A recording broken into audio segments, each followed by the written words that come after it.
Hello friends, வணக்கங்க. இங்கே பார்த்தீங்களா, நம்ம செடிங்களுக்கு உரம் கொடுக்கும்போது அதில் சாண உரத்துலேருந்து எவ்வளோ புல் முளைச்சிருக்கு பார்த்தீங்களா? ஃபுல்லாகவே இருக்குங்க. இதெல்லாம் இப்போ நம்ம களை எடுக்க போகிறோங்க. பாருங்கள், ஃபுல்லாக செடி ஃபுல்லாக மறைச்சிருச்சு, புல் தான் முளைச்சிருக்கு. எனக்கு டைம் கிடைக்கல எடுக்கிறதுக்கு. சரி, இன்றைக்காவது இந்த வேலையை நம்ம செஞ்சிடலாம் அப்படின்னு சொல்லிட்டு தாங்க இது பண்ணிட்டுருக்கேன்.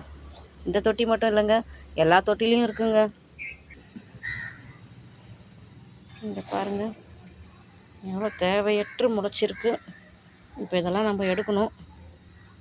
எடுத்துகிட்டு எவ்வளோ வந்திருக்குன்னு காட்டுறேன் பாருங்கள். பாருங்கள் ஃப்ரெண்ட்ஸ், ஒரு தொட்டிலே எவ்வளோ முளைச்சிருக்குன்ட்டு. எப்பா, இதெல்லாம் எடுத்து போயிட்டோம். இப்போ தாங்க இந்த செடியே ஃப்ரீயாக இருக்கிற மாதிரி இருக்குது. பார்த்தீங்களா, மல்லி செடிங்க.